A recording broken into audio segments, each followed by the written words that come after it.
अब हम इसे मॉडर्न साइंस के दृष्टिकोण से देखते हैं तो जब ठंडा मौसम होता है तो उस ठंड के कारण हमारे शरीर में जो हमारी ब्लड वेसल्स है तो वो सिकुड़ने लगती है, इसे वेसो कॉन्स्ट्रिक्शन कहा जाता है। और फिर जब ये ठंड थोड़ी कम हो जाती है और थोड़ी सी गर्मी बढ़ती है तो ये जो ब्लड वेसल्स है ये फिर से डायलेट होती है, इसे वेसो डायलेटेशन कहा जाता है। तो ये जब बार बार होता है यानी वेसो कॉन्स्ट्रिक्शन और वेसो डायलेटेशन, तो काफ़ी बार कुछ लोगों के शरीर में इसके कारण एलर्जिक रिस्पॉन्स भी होता है या फिर कुछ पर्टिकुलर चीज़ों से कांटेक्ट के बाद, जिससे यानी कोई एलर्जी को करने वाली जो चीज़ें हैं तो उनके कारण है, या कोई पर्टिकुलर फूड के कारण है, या किसी पर्टिकुलर सीजन में भी जैसे स्किन इरप्शंस है, इचिंग है, बर्निंग सेंसेशन है, तो इस तरह के सिम्टम्स भी दिखाई देते हैं। इसे ही अर्टिकेरिया कहा जाता है। अर्टिकेरिया को जब हम आयुर्वेद के हिसाब से देखते हैं तो इसमें भी अलग अलग 3 बीमारियां बताई है जिसमें लक्षण अर्टिकेरिया के जैसे ही दिखाई देते हैं। तो इसमें शीत पित्त है, उदर्द है और एक कोट है। तो इन तीनों की जो संप्राप्ति है यानी इन तीनों की जो पैथोफिजियोलॉजी है वो अलग अलग है। इसमें विकृत होने वाले दोष भी अलग अलग है, यानी दोषों की जो प्रधानता है वो अलग है, इनकी चिकित्सा भी अलग है। जैसे शीत पित्त के बारे में तो हमने देखा, जो उदर्द है तो वो जब ठंडी खत्म होने के बाद धूप बढ़ने लगती है और जब शरीर में कफ दोष बढ़ता है तो ये जो बढ़ा हुआ कफ है ये त्वचा की विकृतियां तैयार करता है। इसके अलावा भी जो एक कोट है तो इसमें भी अलग प्रकार की संप्राप्ति हमें दिखाई देती है। तो जैसे शीत पित्त में वात प्रधान अवस्था है, उदर्द ये कफ प्रधान अवस्था है, और जो कोट है इसमें कफ पित्त प्रधान अवस्था है। तो इस तरह से सभी में लक्षण भले ही सेम तरह के हमें दिखाई दे, लेकिन फिर भी इनकी संप्राप्ति, इनकी चिकित्सा अलग अलग है। जब भी किसी को शीत पित्त यानी अर्टिकेरिया के लक्षण दिखते हैं तो उन्हें आमतौर पर पित्त को कम करने वाली यानी पित्त शमन करने वाली, ठंडे गुणों वाली, ठंडे तासीर वाली औषधियां या दवाई बताई जाती है।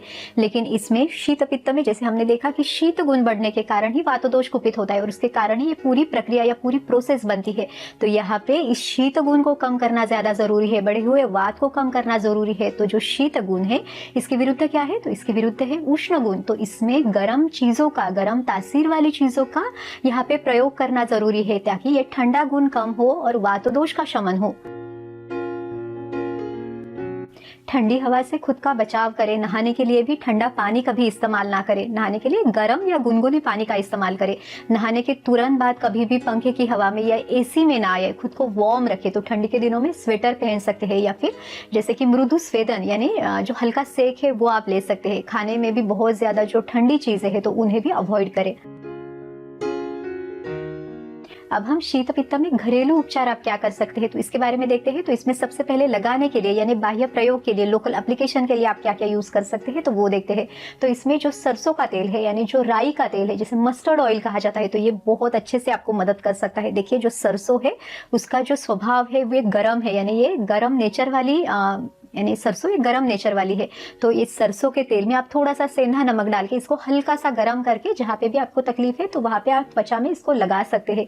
इसके अलावा हल्दी भी इसमें बहुत फायदा दिला सकती है। तो हल्दी का जैसे चूर्ण है, पाउडर है, तो इसको दूध के साथ उबाल के जब अच्छे तरह से उबलने के बाद उसकी पेस्ट बन जाती है, एक गाढ़ा सा मिश्रण तैयार होता है, तो वो आप थोड़ा सा हल्का सा ठंडा होने पर आप वहाँ पे लगा सकते हैं। तो ये जो दोनों उपाय है यानी जो सरसों का तेल है और हल्दी है, इसका प्रयोग आप करके देख सकते हैं। इससे भी आपको काफी आराम मिलेगा। शीत पित्त को कम करने के लिए आप एक बहुत ही आसान घरेलू उपाय कर सकते हैं। तो इसमें हमें प्रयोग करना है काली मिर्च का, यानी जो ब्लैक पेपर है, ये आसानी से आपको घर में मिल जाएगी। तो जो ब्लैक पेपर है इसका पाउडर बना के यानी इसका चूर्ण बना के आपने रखना है और इसमें से पाव चम्मच काली मिर्च का चूर्ण आपने सुबह खाली पेट लेना है। इसे ये पाव चम्मच चूर्ण इसको 1 चम्मच गाय के घी के साथ लेना है। देखिए ये जो काली मिर्च है इसका जो तासीर है वो बहुत गर्म है, तो इस गर्मी को थोड़ा सा कम करने के लिए, थोड़ा बैलेंस करने के लिए हमें इसे घी के साथ लेना है। तो ये कॉम्बिनेशन बहुत अच्छे से काम करता है। और जो गाय का घी है तो ये वात और पित्त दोनों को कम करता है। तो इस तरह से हमें इस काली मिर्च के पाउडर को घी के साथ लेना है सुबह खाली पेट। और जब तक आपको थोड़ी सी अच्छी भूख ना लगे तो तब तक कुछ नहीं खाना है। हो सके तो कम से कम 1 घंटे का अंतर रखना है।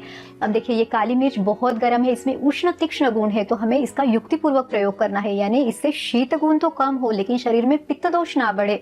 तो इस हिसाब से हमने इसका जो ड्यूरेशन है यानी कितने दिनों तक इसको लेना है, तो इसके बारे में भी थोड़ा सा सावधानी बरतना जरूरी है। काली मिर्च के साथ आप हल्दी का सेवन भी कर सकते हैं। तो इसमें पाव चम्मच से भी कम काली मिर्च, उसमें पाव चम्मच हल्दी और इसमें आप 1 से 2 चम्मच घी डाल के आप ले सकते हैं। तो ये जो हल्दी है इसका भी जो वीर्य है ये उष्ण वीर्य है, यानी ये गर्म नेचर की है, लेकिन ये गर्म नेचर की होने के बावजूद भी पित्त को कम करती है, पित्त शमन करने वाली है, क्योंकि ये पित्त का रेचन करती है, पित्त को शरीर से बाहर निकालती है।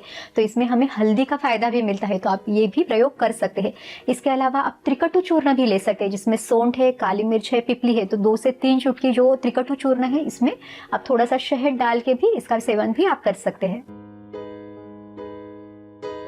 लहसुन और अदरक ये दोनों चीजें भी गर्म तासीर की होने के कारण शीत पित्त में मदद करती है। अब ये जो अदरक है ये आप ले सकते हैं, आप ऐसे भी थोड़ा सा चबा के अदरक खाने के पहले आप ले सकते हैं, या फिर अदरक का थोड़ा सा रस निकाल के, यानी पाव चम्मच अदरक का रस, इसमें आप गुड़ मिला के इसका सेवन भी कर सकते हैं, या अदरक और गुड़ को पानी के साथ उबाल के उस पानी का भी सेवन आप कर सकते हैं। तो इसमें अदरक का छोटा सा टुकड़ा, इसमें 1 चम्मच आप गुड़ डाल सकते हैं, इसको 1 गिलास पानी में उबाल के फिर जब वो आधा गिलास बच जाए तो ये इस पानी का छान के सेवन करना है। तो इसका घूट घूट थोड़ी थोड़ी देर बाद आप सेवन करें। इसे मुहुर्मुहु औषधि देना कहा जाता है, यानी थोड़ी थोड़ी देर बाद इस औषधि को दिया जाता है, ताकि लक्षण जो है वो धीरे धीरे और पूरी तरह से कम हो सके। जिनको बार बार इस शीत पित्त की तकलीफ होती है, जिनकी इम्यूनिटी कम पड़ती है, तो उनके लिए गिलोय का काढ़ा इसमें बहुत अच्छे से मदद करता है। गिलोय जिसे अमृता कहा गया है, तो इसमें सच में इसके जो फायदे हैं वो बहुत सारे हमें मिलते हैं। ये त्रिदोषज्ञ है, यानी वात पित्त कफ इन तीनों दोषों को ये काम करती है। तो इसमें जो गिलोय का स्टेम है उसका यूज आपने करना है। तो छोटा सा गिलोय का जो स्टेम है उसका टुकड़ा लेके उसको आप 4 कप पानी में उबालो, वो जब आधा कप बच जाए तब तक आपने उसे उबालना है और फिर छान के इस काढ़े का सुबह खाली पेट सेवन करना है। तो ये जो गिलोय है इसके बाकी फायदे तो आपको मिलेंगे ही, त्वचा के लिए भी फायदे मिलेंगे और इम्यूनिटी भी बढ़ेगी। देखिए हमने इन सभी विषयों के बारे में वीडियोस बनाए हैं, जैसे गिलोय है या फिर काली मिर्च है, त्रिकटु चूर्ण है, हल्दी है, तो इनके बारे में पूरे डिटेल वीडियोस हमने ऑलरेडी अपलोड किए हुए हैं। उन सभी वीडियोस के लिंक डिस्क्रिप्शन बॉक्स में है, तो आप अगर चाहते हैं कि उनकी पूरी जानकारी आपको मिले तो आप वो वीडियोस भी देख सकते हैं। घरेलू चिकित्सा के अलावा बहुत सारी आयुर्वेदिक औषधियां भी शीत पित्त में बहुत अच्छे से असर दिखाती है, लेकिन आपके लिए कौन सी औषधियां सही है तो वो जानने के लिए आप अपने नजदीकी आयुर्वेद चिकित्सक की सलाह ले सकते हैं, क्योंकि एक ही दवाई सभी के लिए काम नहीं कर सकती। और हाँ, कुछ लोगों में जैसे दोष बहुत ज्यादा अगर बढ़े हुए हैं, जैसे कि शरीर में वात पित्त कफ इन दोषों का ज्यादा इम्बैलेंस है, तो उनमें शोधन चिकित्सा है, जिसे आयुर्वेद में पंचकर्म चिकित्सा कहा जाता है। तो ये करना भी जरूरी है। तो इसमें वमन है, विरेचन है, ये चिकित्सा भी कराई जाती है, लेकिन इसे आप घर पे नहीं कर सकते, इसे चिकित्सक की निगरानी में करना जरूरी है।